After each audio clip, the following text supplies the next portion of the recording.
ऐसी स्थिति बनानी है जो संकल्प में भी माया से हार ना हो। इसको कहा जाता है तीव्र पुरुषार्थी। विशुद्ध संकल्पों में पहले से ही मन को बिजी रखेंगे तो और संकल्प नहीं आएंगे। पूरा भरा हुआ होगा तो एक बूंद भी जास्ती पड़ नहीं सकती, नहीं तो बह जाएगा। तो यही संकल्प मन में रहे जो व्यर्थ संकल्प आने का स्थान ही ना हो। तो सब आजकल बहुत बड़ी समस्या है ये कि व्यर्थ और नेगेटिव थॉट्स बहुत जल्दी और बहुत स्पीड से आते हैं।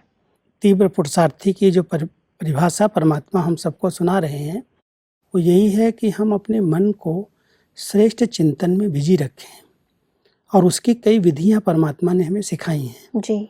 अच्छा साहित्य हमारे पास है, बाबा के ज्ञान रतन हैं, इतने बाबा के महावाक्य हम सबके साथ हैं।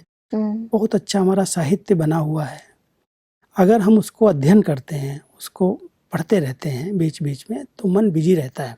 जब समय मिले तो इधर उधर की बातों में समय न दे करके हम ऐसे श्रेष्ठ चिंतन के लिए अच्छा अध्ययन करें, स्वाध्याय करें, अपने आप को पढ़ाएं, कुछ लिखने की आदत डालें।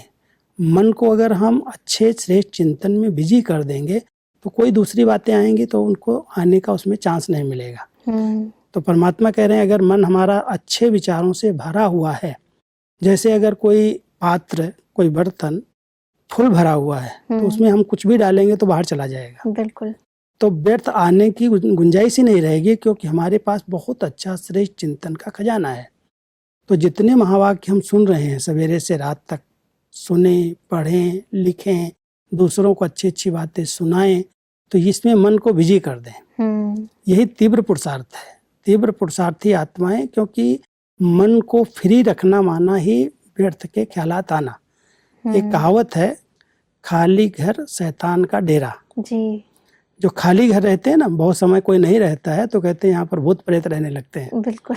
तो अगर ये मन भी हमारा खाली रहता है, हाँ जी, अच्छे चिंतन में हम इसको बिजी नहीं करते तो ये व्यर्थ संकल्प रूपी भूत इसके अंदर प्रवेश कर जाते हैं। इसलिए परमात्मा हम सबको ये बहुत अच्छी विधि बताते हैं कि मन को अच्छे विचारों से भर लो।